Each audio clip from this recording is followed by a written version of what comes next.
జీహెచ్ఎంసీలో కొత్తగా ఏర్పాటు చేసిన 300 వార్డుల డీలిమిటేషన్పై అభ్యంతరాలు స్వీకరిస్తున్నారు అధికారులు.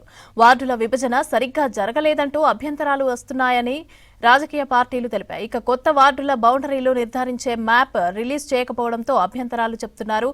కమిషన్ను కలిసి ఫిర్యాదులు అందిస్తున్నారు బీజేపీ, మజ్లిస్ నేతలు. ఇక ఈ నెల 17వ తేదీ వరకు అభ్యంతరాలు స్వీకరించనున్నారు. ఇదే విషయంపై మరింత సమాచారం సదానందం అందిస్తారు. వార్డుల డీలిమిటేషన్ తర్వాత అభ్యంతరాలన్నింటి కూడా జీహెచ్ఎంసీ అధికారులు స్వీకరిస్తున్నారు. జీహెచ్ఎంసీ హెడ్ ఆఫీస్తో పాటు జోనల్ సర్కిల్ ఆఫీసులలో ఎవరైనా కొత్తగా ఏర్పాటు చేసిన ఈ వార్డులపైన ఎలాంటి అభ్యంతరాలున్నా సూచనలున్నా లిఖితపూర్వకంగా రిటర్న్ ఫార్మాట్లో ఇక్కడ ఏర్పాటు చేసినటువంటి అధికారులకు వచ్చి ఇవ్వచ్చంటూ కూడా జీహెచ్ఎంసీ అధికారులు అన్ని ఆఫీసెస్లో అంటే జీహెచ్ఎంసీ హెడ్ ఆఫీస్లో, జీహెచ్ఎంసీ జోనల్ ఆఫీస్లో, జీహెచ్ఎంసీ సర్కిల్ ఆఫీసెస్లో, అలాగే ఆల్రెడీ ఇప్పటికే జీహెచ్ఎంసీలో విలీనమైనటువంటి 20 మున్సిపాలిటీస్ కానీ 7 కార్పొరేషన్లు, సో వాటిని కూడా ప్రస్తుతం సర్కిల్ ఆఫీస్ లాగా భావించి అక్కడ కార్యకలాపాలు అక్కడి నుంచే చేస్తున్నారు. కాబట్టి ఆయా ఆఫీసుల్లో కూడా ఎలాంటి అభ్యంతరాలున్నా ఎలాంటి సూచనలున్నా చేసుకోవచ్చు అంటూ జీహెచ్ఎంసీ అధికారులు చెప్తున్నారు. సో దీనికి అనుగుణంగానే నిన్న ఒక్కరోజే అంటే నిన్న స్టార్ట్ చేశారు. నిన్నటి నుంచి ఈ నెల 17 వరకు మొత్తం ఈ అభ్యంతరాలన్నీ కూడా స్వీకరిస్తున్నారు. నిన్న ఒక్కరోజే head office, zonals and circle ఆఫీసులలో కలిపి 40 అభ్యంతరాలు, సూచనలు వచ్చాయి. సో వీటిని 17 తారీఖు వరకు స్వీకరించి ఆ తర్వాత వీటన్నిటిని కూడా పరిశీలించిన తర్వాత 18 తారీఖు ఈ స్టాండింగ్ కమిటీలో దీన్ని పెట్టి చర్చించిన అనంతరం సో ఈ సూచనలు, అభిప్రాయాలు, అభ్యంతరాలను వీటన్నిటిని చూసి అప్పుడు ఫైనల్ గెజిట్ రిలీజ్ చేస్తాము. ఆ తర్వాత కౌన్సిల్ మీటింగ్ ఉంటుంది. కౌన్సిల్ మీటింగ్లో ఆమోదించిన తర్వాత ఈ గెజిట్ విడుదల చేస్తామని అధికారులు చెప్తున్నారు. ఇప్పటికే వివిధ రాజకీయ పార్టీలు, పబ్లిక్, పౌరులు స్వతంత్రంగా వచ్చి కూడా తమ అభ్యంతరాలను తెలుపుతున్నారు. సో ఈరోజు బీజేపీకి సంబంధించిన నేతలు వచ్చి జీహెచ్ఎంసీ కమిషనర్ కలిశారు.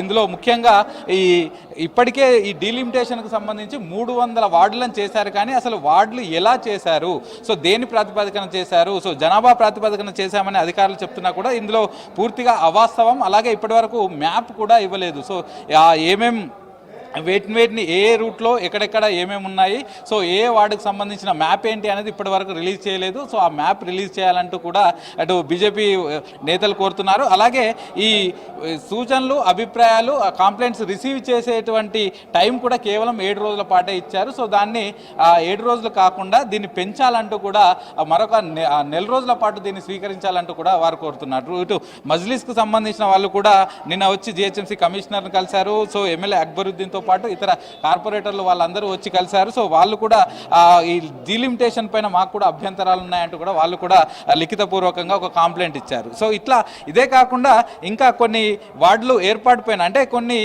ఇప్పటికే ఏర్పాటు చేసినటువంటి వార్డులు, గతంలో కొన్ని వార్డులు 2 అసెంబ్లీ నియోజకవర్గాల్లో ఉండేవి. సో అట్లా ఇబ్బంది అయింది. అది సోమాజిగూడ చూసుకుంటే ఖైరతాబాద్, అలాగే జూబ్లీహిల్స్ ఈ రెండిట్లో ఉండేది కాబట్టి ఇబ్బంది అయింది.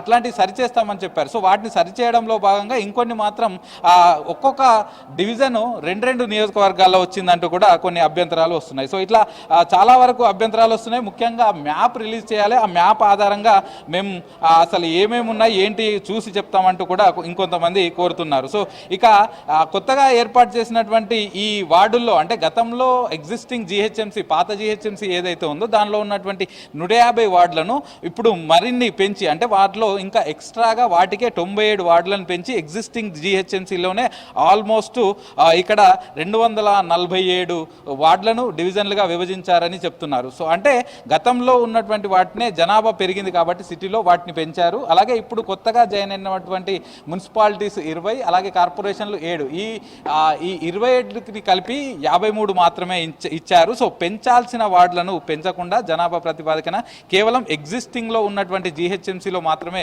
పెంచారంటూ కూడా కొన్ని ఇట్లాంటివి అభ్యంతరాలు వస్తున్నాయి. సో వీటన్నిటిని కూడా పరిశీలిస్తామని అధికారులు చెప్తున్నారు. సో వీటిని ఒక్కొక్కరు ఎవరైనా అది వివిధ సంస్థల నుంచి కావచ్చు, రాజకీయ పార్టీల నుంచి కావచ్చు, లేకుంటే డైరెక్ట్గా పబ్లిక్, పౌరులు కావచ్చు, వాళ్ళు డైరెక్ట్గా ఎవరైనా వచ్చి రిటర్న్ పూర్వకంగా ఇవ్వచ్చు అని చెప్తున్నారు. ఇక అసెంబ్లీ నియోజకవర్గాలుగా వీటిని విభజించారని చెప్తున్నారు. కాబట్టి ఈ సిటీ అవుట్స్కట్స్లో ఉన్నటువంటి ఇప్పుడు కొత్తగా జాయిన్ అయినటువంటి మున్సిపాలిటీస్, కార్పొరేషన్లు ఇక్కడ పబ్లిక్ ఎక్కువగా ఉన్న, జనాభా ఎక్కువగా ఉన్న తక్కువ డివిజన్లు మాత్రమే చేశారని చెప్తున్నారు. సో ఒక జవహర్ నగర్ లాంటిది కేవలం ఒక డివిజన్గానే ఉంచారు. సో ఇట్లాంటివి కాకుండా వీటిని కూడా పెంచితే చేస్తే బాగుండేదని కూడా కొందరు చెప్తున్నారు. సో ఈ అన్ని అంశాలను ప్రస్తుతానికైతే అధికారులు స్వీకరిస్తున్నారు. సో అభ్యంతరాలు కానీ సూచనలు కానీ ఏమున్నా రిటర్న్ పూర్వకంగా ఇవ్వాలంటున్నారు. సో 17th వరకు ఇవన్నీ రిక్వెస్ట్లు మేము స్వీకరిస్తాం. ఆ తర్వాత వీటన్నిటిని పరిశీలిస్తాం.